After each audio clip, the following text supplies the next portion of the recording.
Hello, welcome to Willow Bradner's Accidental Psychic. And today we're talking about you and your intuition.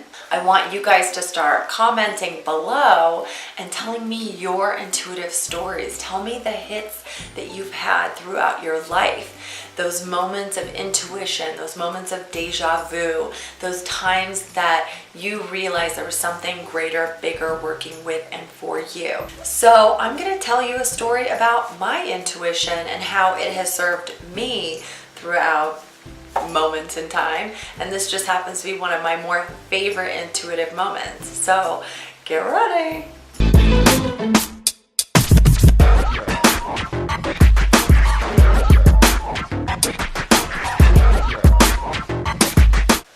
I had been single for 900 million years, it felt like.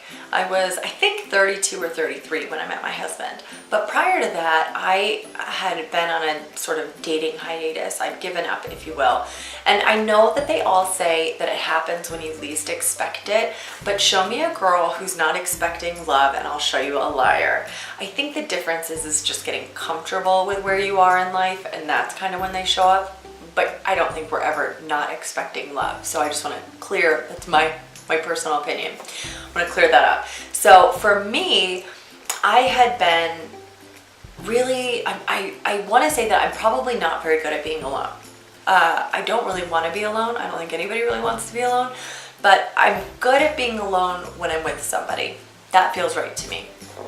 So being comfortable by myself is a workout, and I had to work really hard at it. So at some point in my singleness, I had a dream one night where I was more or less told that my guy was going to show up in 5 days, 5 weeks, or 5 months. And I took that news and went,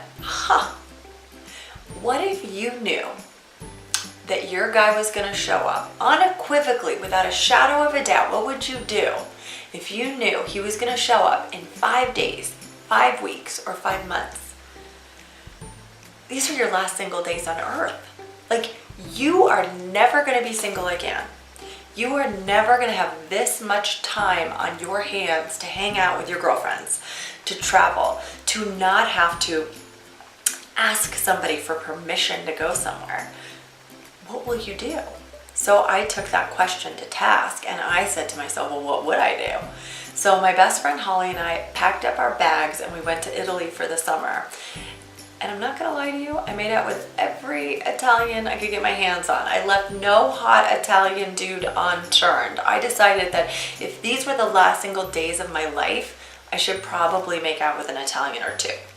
So when we returned from Italy, it had been roughly 3 months since that dream.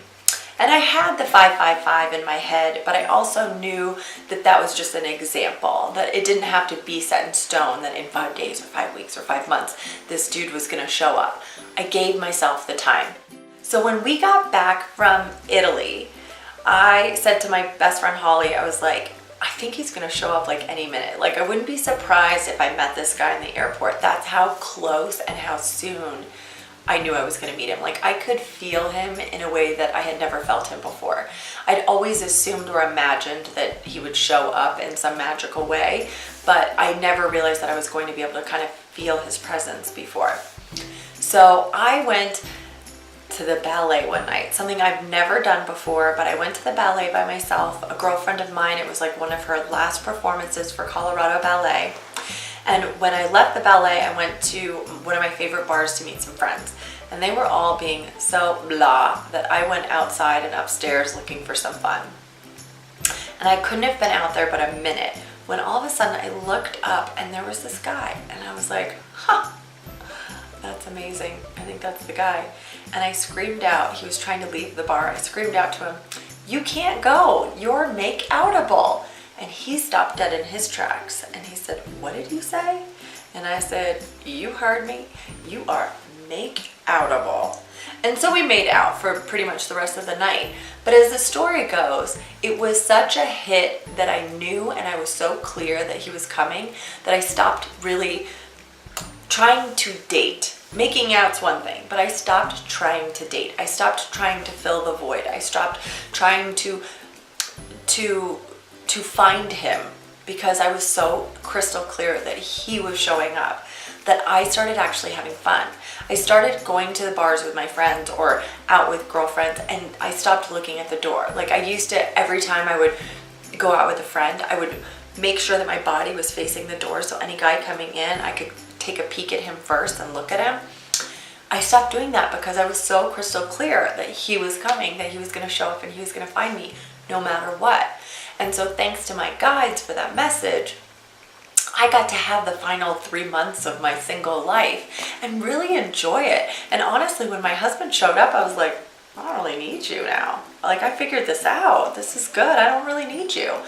But the not needing him was the change in the relationship that I really needed, that I needed to experience, because all previous relationships to that, I had been probably a little bit needy and probably a little bit weaker than I was at that very minute.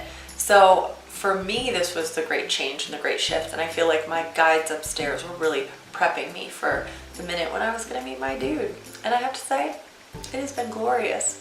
So I do recommend, if you're in a single dating position, talk to your boys upstairs, your girls too, and see what they can do to help you on your dating conquest, and see if they can't help you figure out when your guy's gonna show up, or your girl, whatever you're into.